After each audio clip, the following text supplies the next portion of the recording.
I made a huge mistake, so I scammed Apple out of $2,500. This happened about a year ago. I have a 2024 MacBook Pro. Brand new was around $2,500 itself, so I tried to take good care of it. A few months in, I closed it without realizing a charging cable was sitting in the middle and apparently gave the screen internal damage, making about 1/5 of the screen unusable.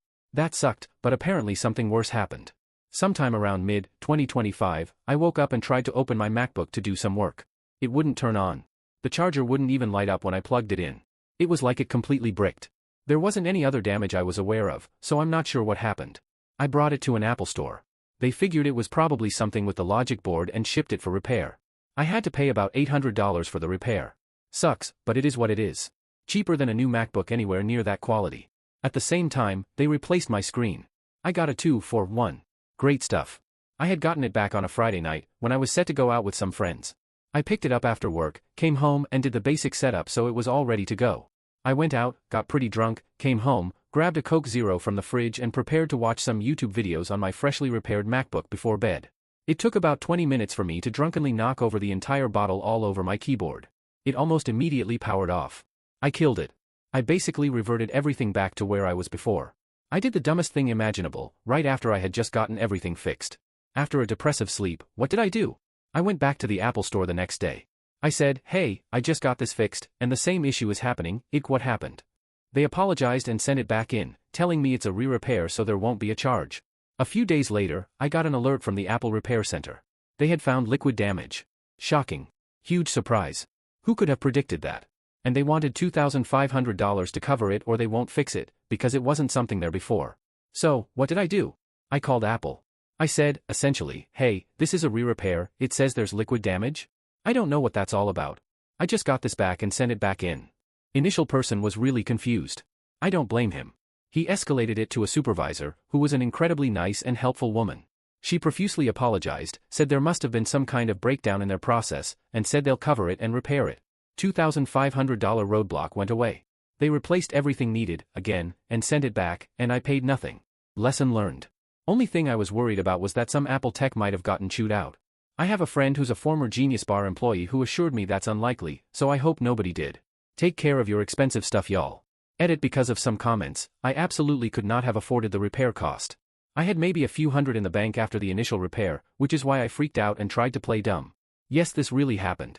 I'm normally pretty good at taking care of things, I just hit a parade of horribles that ended up with very lucky timing where I was able to do this. I still have the repaired MacBook to this day which has been, thankfully, perfectly fine. Comments. In what shape are the things you don't try to take good care of? Maybe it's like one of those things, the more you try, the worse it goes. Bet he has a cheap pair of outside sneakers that are spotless, and some stained dress shoes. NGL expensive electronics seem to know when they're being protected. That's when they decide to self-destruct in the dumbest way possible. The universe has a weird sense of humor. The more careful someone is with one item, the more cursed that item becomes. I get paid to live with and be friends with my roommate. It's sort of an odd situation, but when I was moving to a new city for college I joined a Facebook group about finding roommates in the area. I didn't have a lot of money and would be working to pay my own rent, so I wanted somewhere cheap. After 2 potential places fell through I was losing hope. Then I got a message from my roommate's mom. She basically explained her kids struggled to make friends and keep roommates around. She was super desperate and offered to pay half my rent each month. All I had to do was live with her kid and be their friend.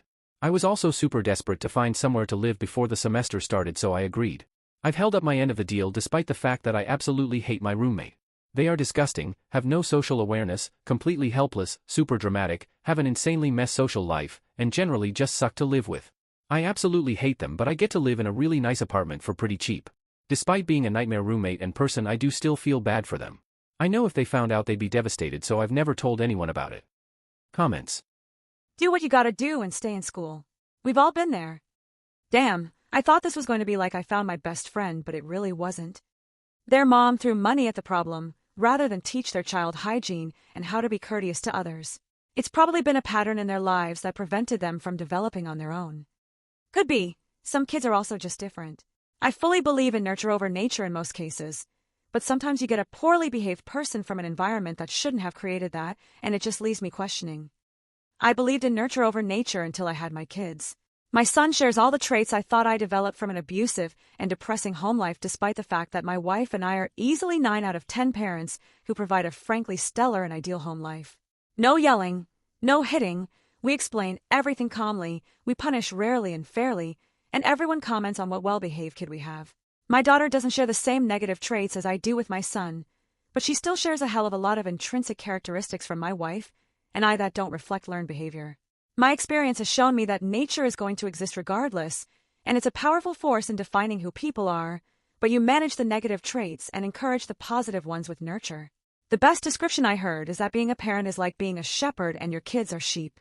You don't get to create the sheep, you get the sheep you get no matter what, but you can be a good shepherd to them, which still matters a hell of a lot.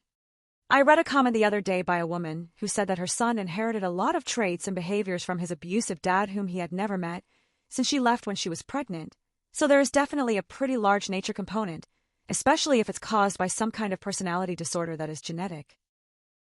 I started working from home recently and found a loophole. Okay, so I, 22F, am using a burner account because my job could be at stake if someone found out. I recently started working from home in the finance sector. My job consists of taking a lot of calls, don't want to give away too much. We do a lot of overtime as calls can drop in at 1 minute to finish and we can't just hang up. Mind you, calls can last from 2 minutes to 2 hours depending on what the customer needs. I was sitting there a couple of weeks ago and it was 45 minutes past my off-cue time. It was a Friday night, which is drinking night, and your girl was thirsty. The call was looking like it was going to be at least another 30 minutes because there were a couple different things the customer wanted to do. Well, here's where it gets bad. I had just had a customer before this one who got a call and had to go, which gave me the bright idea. So the way out system is set up, we can see the customer's phone hashtag on the screen. With guilt in my veins and Long Island iced teas on my mind, I picked up my phone, set it to private, and the customer says, "Oh, I'm getting a call, gotta go," and said he'd call back. I had muted the mic on my phone so he couldn't hear me and hung up as soon as he picked up. I got to leave and have a drink and I didn't have to continue talking to a rude customer. I was ecstatic. Never told a soul. But whenever a customer is extra rude or talks down to me, or calls in and goes on for too long, I call them. It works like 90% of the time. I hate that this is me and I do feel bad. I just needed to tell someone. Comments. Who's answering calls from unknown numbers after they finally got through to a customer service rep? You better be faking my wife's number and spamming me before I click away. I don't even doubt it, because I cold call people for my job and these people answer an unknown number, labeled spam, in so many situations that I'm like, I had a guy answer in the shower yesterday. I was just like, I can call you at another time, sir. LOL. My grandma likes to answer just to give a bunch of wrong information and then hang up. Me too, but not near as much fun as it used to be. They dump you in seconds these days. I used to be able to string people along for 10 minutes at least. I also used to keep a list of Hindi insults and curse words, handy for when they got fed up. Old guy here. Back in the days when your modem was connected to your phone and your landline, I'd simply ask them to disconnect their modem. This would hang up the phone call. Oh man, about 15 years ago I was setting up our high-speed internet, and of course phone line internet wasn't too far away in time. So I set it up, doesn't work, I call the IP helpline, they do their IT magic and it is not working. He then says, the phone call might be causing problem, I need to hang up and it's gonna work. I was like, no way, you're just trying to get rid of me. Internet isn't in my phone line no more. Anyway, since they wouldn't help me no more anyway and swore it would work, they convinced me to hang up. Turns out it brought back internet and never interfered ever again, but man, poor dude who had to convince people to do that. I probably wasn't the only one suspicious of it. I stole 2,000 hours of time from my employer without getting caught.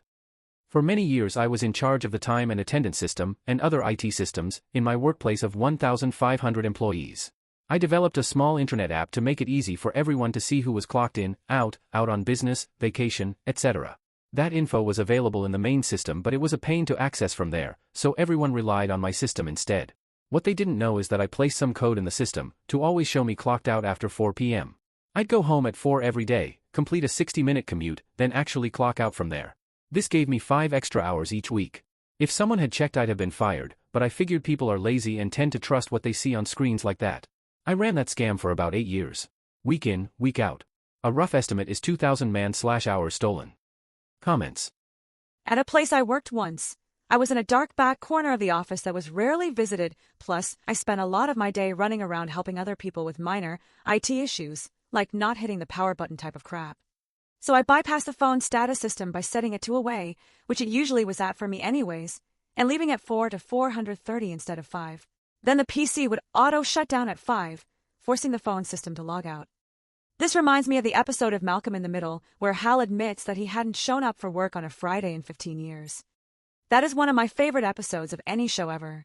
The look in his eye as he realizes that every day he is accused of is a Friday, and the giddiness he presents all his proof with. It's one of those moments you can't recapture. Like sure, Eve rewatched it many times over the years, but I know it's coming, and it just doesn't hit the same as that first time. I flushed a girl's car keys after she mocked me at a party. Back in 2009, when I was 17, I was at a party and after using the bathroom I accidentally got a small pee stain on my beige chinos. One of the girls noticed and started whispering to her friends. They kept looking at me and trying not to laugh. I pretended not to care, but I was completely embarrassed. A buddy of mine later confirmed what I suspected. They had been talking about it and laughing behind my back. Later that night I noticed the same girl had left her car keys on a table.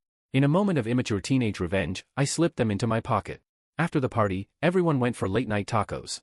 While there, I went into the bathroom and flushed her keys down the toilet. Nobody ever saw me do it, and nobody ever found out it was me. I remember her being stressed about losing them, but I kept my mouth shut. Looking back, she laughed at an embarrassing moment and I responded by doing something much worse. At 17 it felt justified. At 34, it just feels petty and mean. I've never told anyone this, and every now and then I still feel guilty about it. Edit, this blew up way more than I expected, so here are a few extra details and some context people keep asking about. The party was mostly outside, but people were still hanging out inside, playing Jenga and some card party games. When Holiday Inn by Pitbull came on and people went outside to dance, I Peregrine Falconed those keys and impulsively grabbed them. The keys were for a Toyota Camry. To make this worse, I helped her look for them afterward. I threw them in the bathroom because I was a bit paranoid that they were going to search my pants. Her brother eventually picked her up in a Honda Odyssey after the taco stop. I still don't know if the keys made it through the plumbing. The sewer system may have been the real victim. Yes, I'm a male. I convinced a substitute to let me use the computer and I changed my failing grade before graduation. High school senior year, 2006, my teacher had just showed us our grades and the final outcome if we got an A on our final. I was failing and told I'd need to take summer school or repeat the class the following year in order to graduate. A substitute came to the door and told our teacher he was needed in the office. I walked up to the sub and said I needed to check my grade again, and he just let me. I pulled up the spreadsheet, filled in random 80s and 90s on all the homework I didn't do until my final grade was passing. I ended up graduating A/B honor roll because of it. No summer school. I have a 4-month-old baby and I regret becoming a mother. I had always wanted to be a mother. It was my lifelong dream. I looked at motherhood as my ultimate goal. I wanted a good relationship with my partner and a baby. I couldn't wait to be pregnant and feel the glow everyone talked about. And I couldn't wait to have a cuddly baby with whom to snuggle and coo at. I knew it would be hard too, the sleepless nights and the crying and the overwhelm. And I was so sure I was ready. My husband and I love each other, we are best friends, and before we had our baby it was the happiest we had ever been. Pregnancy was a nightmare. I was constantly ill, swollen, and in pain. I couldn't wait for it to be over, but I also felt an insane amount of guilt for how much I hated being pregnant and the fact I felt no connection to the baby. And then I had my baby, 4 months ago, and it's been absolute hell on earth. My husband and I try to share the load as equally as possible. But he works a lot more than I do. He takes care of me, but the distress I feel is inconsolable.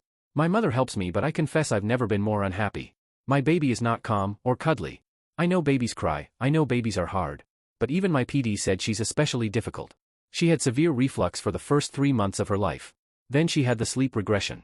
She's not sick, she's healthy and beautiful and I love her. But I wish I could go back and never have had her. Every day makes me want to peel my skin off. She cries non-stop. All day. Unless she's asleep. And with the regression she barely sleeps at all. I have started shaking in terror every morning before I get up at the thought that I have to start over. Every day is the same nightmare. It feels like I'm in hell. And yes, she sometimes smiles at me, and she coos and it swells my heart with love. And I kiss her chubby cheeks all day, and when she falls asleep in my arms I want that moment to never end. But this experience has been so incredibly traumatizing and isolating. I've never felt more exhausted and miserable in my life. And my husband is so happy, he is such an involved and loving father. He is so supportive and helpful and he's still my best friend. But my daughter is so all-consuming we barely have time to each other. We've had sex once in almost 6 months. And it's not for lack of wanting. I feel like such an ugly, terrible person. It's not like I want her to be gone. It would be the most devastating thing that could ever happen. I just wish I had made a different choice. I hate my life now. I miss my old life. I wish I had never had my daughter. I wish I had never wanted to be a mom. I wish I had realized I was too weak to be a good mother. I feel like I'm drowning. Edit, I realize I might have PPD, the problem is postnatal psychologists are rare in my country and not included in insurance. I can't afford any therapy outside my insurance. So I have no way of dealing with this. At least on the medical side. Edit 2, I really didn't expect so many people to reply so kindly to my post. It honestly made me cry. I'm so grateful to everyone who bothered commenting. Sometimes it can feel so isolating, especially when you don't have a village who can help. I love my daughter and I want to trust that things will get better. Today was a breaking point. I called my husband and he pressed that we should pay for therapy. Even if it's out of our budget. So I guess I'll be starting therapy soon. I don't really know if it's PPD. Just like my baby, I'm an extremely emotional person. And this added to the sleep deprivation, the overstimulation and the isolation, I'm sure has taken a toll. Regardless, I'll be seeing a specialist about it soon. Edit 3, I am in genuine awe at the amount of empathy, love and support in the responses to this post. I never could have imagined how many people felt this way and the responses have been so touching. I swear I have read every single comment even if I didn't reply. And you all have truly saved my life today. I have cried so much while reading all the comments, but I feel much less alone. Parenthood is so hard and I am so grateful to all of you. Thank you all from the bottom of my heart. Comments. Hey friend, reach out to your doctor if you haven't already. Also, if you have a support network near you, even casual friends, reach out to them. Someone will be happy to come hold or play with your baby while you get a much-needed break, or rest, or long shower. Also, this is brave to admit, and you aren't a bad person. Newborns are hard. I really like that you mentioned casual friends too. People always picture needing this huge support system, but sometimes even one person taking the baby for an hour so you can shower without listening for crying can make a massive difference. I'm sorry to hear that, but it is okay to feel it and to say it. You haven't had a day to feel like yourself for the last 13 months. You deserve a break. Find, or pay, someone to babysit for 24h. 1 full night plus 1 full day, or even to stay at home with you if you don't want to leave the baby. Better to take a break before you break. You're not weak or a bad mom for being stressed and sleep deprived. Constant loud sound is used as a torture method. Do you have the option of having a nanny come over for one night while you rest? Can your mom come watch the baby while you go to a hotel alone or with your husband? You sound like you really need a break. My mother helps whenever she can, but she says she has her own life. So I can't always count on her, but we can't afford a nanny. We're not in the US, and that kind of service can get really expensive. 4 months is widely known as the low point of the newborn death march NDM. It's when any teeny tiny little bit of normalcy your family has managed to claw out all goes to shit because your baby is apparently broken. It's also known as the sleep regression month. We've done new parents a real disservice by framing parenthood as being about happiness and fun. But ask a parent, and they'll start to tell you something different before trailing off into exhausted silence. My experience as a parent got better when I reframed the whole thing as being about meaning and about learning more about myself and others and what it means to be human. It got better when I accepted that this is a marathon, not a sprint, and when I realized that being a parent was the thing that finally taught me to accept things like this. It got way better when my kid turned 5. And it got better when I got on Zoloft 6 months postpartum and stopped being clinically depressed. I would worry about a person who has a 4-month-old and who also thinks this was a fantastic idea and everything is fine, super fine. You are in the thick of it right now, in the trenches. Anyone who has also been there will see you in a way that you've never been seen before. That's one of the greatest consolations of a path you're walking now, the connection that bringing life into the world gives you with a life that's already here. Feel free to reach out to me and or other parents when you get to feeling hopeless and stabby. And good luck. You can do it. It's so hard, but you will surprise yourself with how much you can do now. And it gets so much better.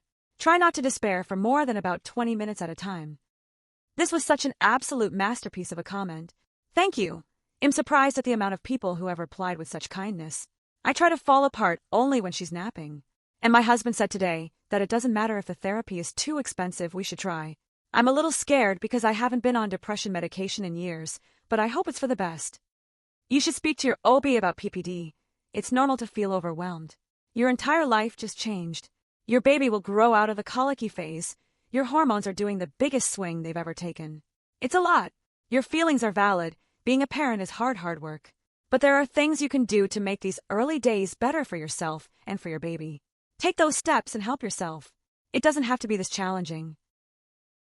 I intentionally nuked my boss's legendary 60-hour store playlist out of pure spite, blamed it on a glitch, and I deeply regret it. I need to confess this here because the guilt is eating me alive and I genuinely feel like a terrible person for what I did. I work part-time at a cozy indie bookstore and cafe. My boss is generally a good guy, but he has been completely obsessed with the store's perfect vibe.